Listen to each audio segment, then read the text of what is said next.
Are monsters born, or are they made? Before the headlines, before the mansions, before the power and the secrets. There was a boy named Jeffrey, born January 20th, 1953, Brooklyn, New York, an Aquarius, a middle-class kid from a quiet, gated community at the edge of Coney Island, in a neighborhood where doors were rarely locked and reputations were everything. This is not the story of the man the world came to know. This is the story of the boy he used to be. Jeffrey Edward Epstein grew up in Seagate, a private, gated community in Brooklyn with a strong Jewish presence stretching back nearly a century. His family home stood just across from Knesset Israel, the neighborhood's oldest synagogue. His parents, Paula Stolovsky and Seymour Epstein, were children of European immigrants. Much of their extended family had perished in the Holocaust. Survival, discipline, and modesty were values carried into their household. Seymour worked first for his father's house-wrecking company before joining the New York City Department of Parks and Recreation as a groundskeeper and gardener. Paula worked as a school aide while also managing the home. His mom was incredible. Truly, she worked full-time but still ran the house perfectly. Always calm, always kind. They weren't flashy people, quiet and very humble. It's easy to imagine a young Jeffrey as calculating, but those who knew him then remember something far more ordinary. They called him Epi. He was just normal, very smart in math, slightly overweight with freckles, always observing and smiling. Very quiet but sweet, I must say. Acquaintances described him as generous, soft-spoken, gifted. He began playing piano at 5 years old. By 1967, he attended the National Music Camp at the Interlochen Center for the Arts. Friends considered him a talented musician. In photographs from high school, there's no trace of the hardened expression the world would later associate with him. His face is calm, almost shy. Jeff was competitive, but not in a bad way. He liked being the smartest guy in the room. Math came easy to him. I remember him doing numbers in no time, completing puzzles with ease. He'd tutor kids for extra money, which always quite astonished me. He liked figuring things out, admiring systems, patterns, and advanced concepts. In 1969, at just 16 years old, after skipping 2 grades, Jeffrey graduated from Lafayette High School in Gravesend. But Lafayette wasn't an easy environment. The area had once been 90% Italian. As Jewish families moved in, tensions followed. Anti-Semitism simmered in hallways and on street corners. One classmate, Beverly Donatelli, would later recall they were sweethearts for a time.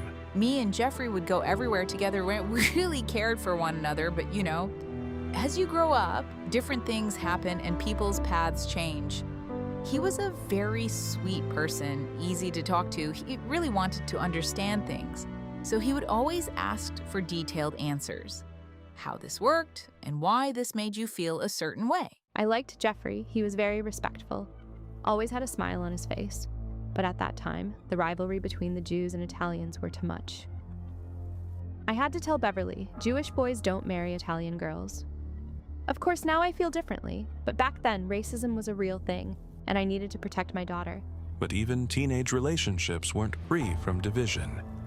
In a neighborhood defined by identity, religion, ethnicity, class, young Jeffrey learned something early. Belonging was conditional, and status mattered. After graduating at 16, Epstein enrolled in advanced math courses at Cooper Union.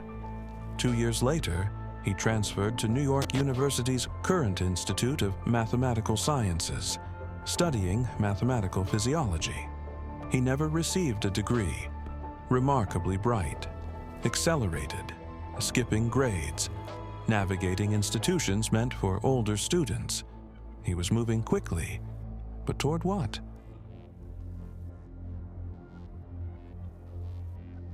In the summer of 1974, Jeffrey Epstein walked away from NYU's hallowed halls. No diploma in hand, no clear roadmap ahead. He was still just Epi, the freckled kid who tutored for pocket money, who played piano until the neighbors complained, who navigated a world of ethnic lines and quiet expectations in a gated corner of Brooklyn. A boy shaped by survival stories whispered at family tables, by the sting of conditional belonging, by an early hunger to understand systems, math, music, people, and bend them to his will. But ambition, unchecked, has a way of rewriting origins.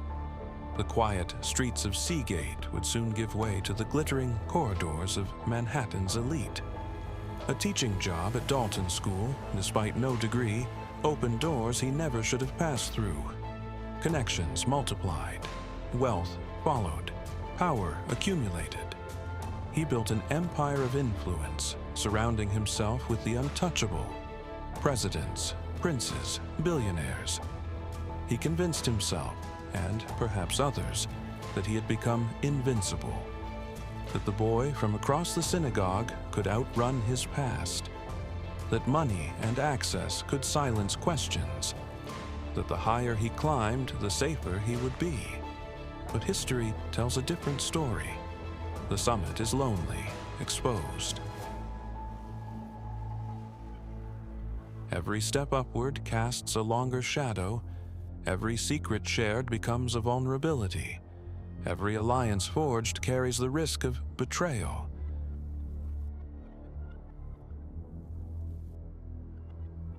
Power doesn't shield, it magnifies. The higher you rise, the farther you have to fall, and the more eyes are watching when you do. Jeffrey Epstein's story is not one of inevitable evil from birth. It is a cautionary tale of potential unbound, ambition unchained, and the dangerous illusion that invincibility comes with status. What began in a modest home in Seagate would end in scandal that shook the world. But in 1974, none of that was written yet. Only the restlessness remained, and the open gate to a very different life. Up until the mid-'80s, or sort of early mid-'70s, the most important thing was your name. It was your reputation. It was who you knew, who your family was, what was your character.